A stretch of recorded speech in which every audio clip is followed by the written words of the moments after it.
Good afternoon, everyone. My name is Karen Songe, and I am an online transcriptionist, a biochemist, and the CEO of an upcoming NGO called Climate, Nutrition, and Food Sustainability Global. Today's presentation is relatable to everybody in society. We're going to be talking about showing up as your best self and the inner work behind it. Basically, aligning your circadian rhythm to your work productivity. It's 2021 and everybody is raving about self-care and always presenting as your best self in everything that you do. But what is self-care? Self-care is the process of taking action to preserve or improve one's own health, well-being, and happiness. If you look good and feel good, ultimately you will do great. But what's the science behind it? Frankly, spa days and taking time off to reset yourself are great ways, but they won't cut it if you're not sleeping right. I've talked about sleeping, and this has to do with our circadian rhythms. Circadian rhythms are cycles, 24-hour cycles that are part of the body's internal clock. The most common circadian rhythm is a sleep-wake cycle. Health experts advise sleeping and waking up at around the same time daily to reinforce the circadian rhythm.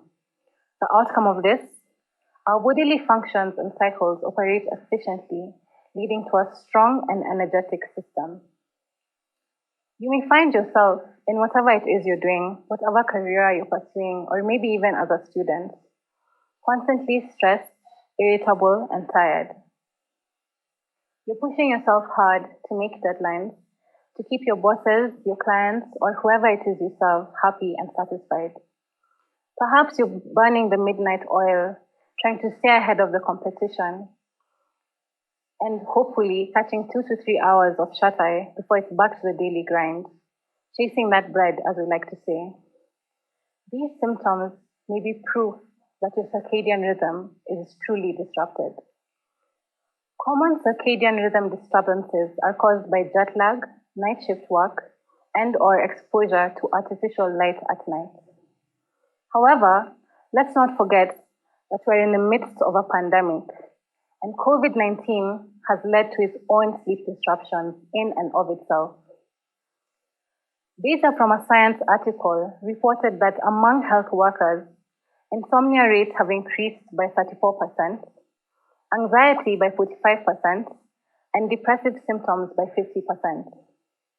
In addition, data from the general population also indicates that insomnia, sleep loss, and poor sleep quality are widespread complaints. There are numerous causes of deprived sleep during COVID-19. They can be grouped into 3 main ones. First and foremost, stress. Whether it's job insecurity, not knowing where your next meal is going to come from, staying away from your family, friends, and loved ones, and the constant worry of there being an ongoing virus that's killing thousands and thousands of people in the world. There's enough stress to go around for everyone. Secondly, confinement, brought about by national lockdowns being experienced all over the world, as well as self-isolation. And finally, unusual work schedules. Millions of people have shifted to remote working, and ideally, this should come with a curation of your individual work, eat, and sleep schedule. However, if you're like most, you're probably rushing through the night hours, doing your work, exposing yourself to artificial light at night, and disrupting your sleep. So then, what happens when your circadian rhythm is disrupted? A study done on mice showed that long-term natural circadian rhythm disruption disturbs both the body and the brain, causing weight gain and impulsive behavior. The mice also seem to become dumber, as portrayed by how slow they are at solving new mazes. The lead author of this study showed that the findings also have implications for humans. The mice were housed in a 20-hour day and night cycle, 10 hours of darkness and 10 hours of light, as opposed to the usual 24-hour cycle that their internal body clock is accustomed to. The results after 8 weeks were as follows. As for the test mice, They were shown to become more impulsive. This was shown by how quickly they moved from darkness to light. The controlled mice remained relaxed. The test mice were slower to figure out maze changes to a motor maze that they had already mastered, whilst the control mice showed no change in their speed. The metabolic hormones of the test mice, that is leptin, the hormone responsible for appetite, and insulin, the hormone responsible for the blood sugar regulation, were observed to increase. And this led to weight gain among the test mice, despite having the exact same diet as the control mice. In addition, they were observed to have shrunken brains and less complex neurons in their medial prefrontal cortex, which is important for executive function, whilst the control mice showed no change.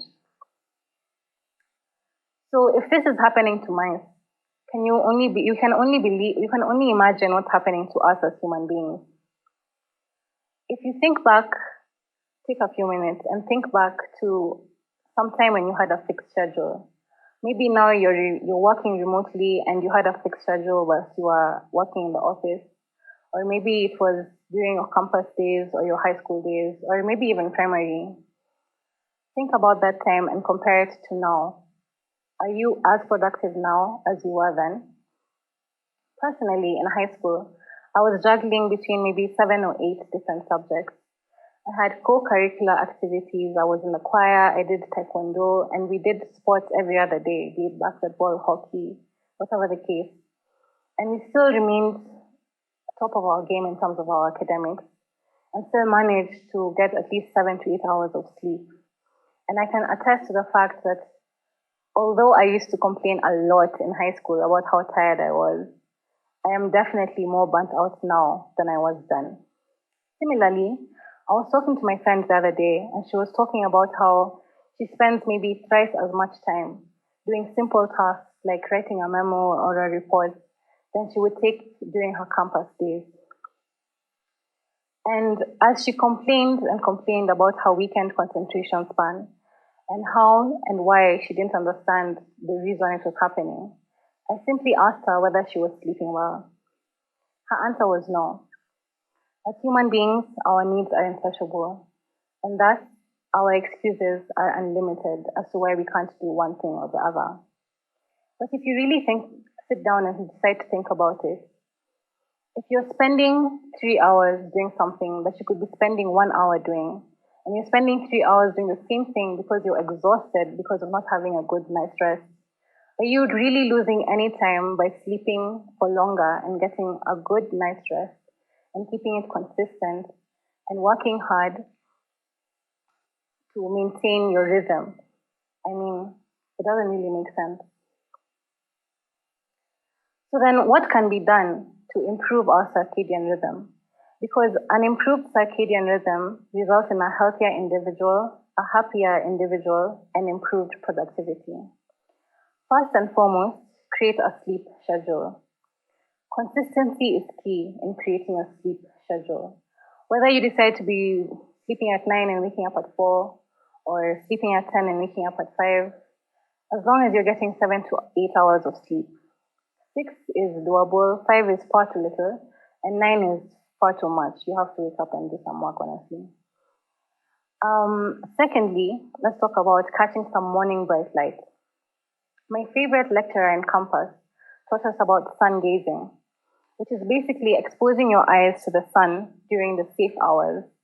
Safe meaning 1 hour after sunrise or 1 hour before sunset. So basically, the sun should be directly in front of your eyes. If the sun is too high in the sky, you're damaging your eyes by looking directly at it. But if it's at your eye level, you can look at it for a few minutes, and this is known as sun gazing. Alternatively, you could also just get some morning sunlight, whatever time of the day it is when you wake up. The benefits of these are numerous. First and foremost, it increases your cortisol hormone, which leads to you getting an appetite and getting energized and ready for the day. It suppresses your melatonin production, melatonin being the sleep hormone. So if the production of the sleep hormone is suppressed, then you're more awake and alert and ready for the day. It releases serotonin, which is your happy hormone, leaving you in an uplifted mood and happy from the start of the day. And lastly, it increases your general body temperature. So you're feeling warm, you're feeling good. There's nothing stopping you from seizing the day. And you can do this in so many ways. You can take a morning walk or a morning jog when you wake up. You can just go outside and stretch for a few minutes as you take in some fresh air. Or you can even have your breakfast just facing a window and catching some sunlight. Thirdly, dim the light in the evening. In the same way that sunlight suppresses melatonin production, dimming the light in the evening activates your melatonin production, getting your body ready for the night and making you sleepy. Limit your screen time at night. Blue light emitted from our devices here being laptops, phones, tablets, TVs, whatever it may be, interrupts the circadian rhythm. This is because the blue light emitted by the screens is the same blue light that is also in the sun's rays that suppresses melatonin production. So if at night your screen is on the highest brightness and you're watching whatever, or you're working, or you're doing anything like on a digital screen, you're messing with your own circadian rhythm. And I know it's pretty hard to limit screen time at night because we're living in a digitized world. So I would advise investing in a pair of blue light blocking glasses that basically, these are like my blue light glasses, blue blocked glasses. So they're believed to filter out the blue light from the screen and keeping us a bit safer from the negative effects of the blue light from the screen. And when you're winding down and getting ready for bed, maybe half an hour before bed, instead of scrolling through social media or whatever, pick up a book and read an excerpt of something. Relax your mind, relax your body, and be ready for a good night's rest. Another way is to exercise during the day. Regular exercise helps reduce the time it takes to fall asleep and improve sleep quality. This is self-explanatory. I mean, you get up, you work out, you continue with your daily activities. By the time it's sleeping time, you're exhausted and ready to go to bed. However, the timing of your workout matters. Between 7 a.m. and 4 p.m., your workout advances your body clock and helps start activities earlier in the day. However, a workout between 7 p.m. and 10 p.m. delays your body clock. Thus, it takes a longer time for you to reach peak performance mode the following day. So this is a diagram about optimizing your circadian rhythm, what we've just talked about. So if you start your day at 6 a.m., for example, your melatonin release will stop. You start your day by getting some sunlight, as we talked about, and you'll have your highest alertness, best coordination, and fastest reaction time during the day. You should limit your caffeine intake past noon because caffeine is a stimulant and it will only serve to confuse your circadian rhythm. It's not about just what you eat, but when you eat. Our circadian rhythm expects us to eat during the day and fast at night, which truly shouldn't be that hard if you're having breakfast during the day when you wake up, lunch during the day, and dinner just when you get home after your day's work. It's really unadvisable to eat right before you're going to sleep. You need to allow your food some time to digest. So portion control is another important thing to remember. It's breakfast like a king, lunch like a prince, and dinner like a pauper. You'd rather eat whatever you want to have for dinner for breakfast. Like, let's say maybe you're having ugali, greens, and yama. Don't eat that for dinner. You'd rather have it for breakfast and let that energy take you through the day than have that for dinner and drag your body throughout the night. So in conclusion, your best self is waiting for you to take your sleeping and eating schedule seriously. My 4 top tips are nutrient-dense foods and remember to practice portion control. Ensure you're having a balanced diet always. And remember, breakfast like a king, lunch like a prince, and dinner like a pauper. Cut out caffeine in the afternoon because caffeine is a stimulant and it will only serve to confuse your body, or rather your circadian rhythm. Shut down your electronics 30 minutes before bed to enhance your melatonin release and get your body ready for rest mode. And last but not least, be consistent with your routine in everything that you do. Thank you.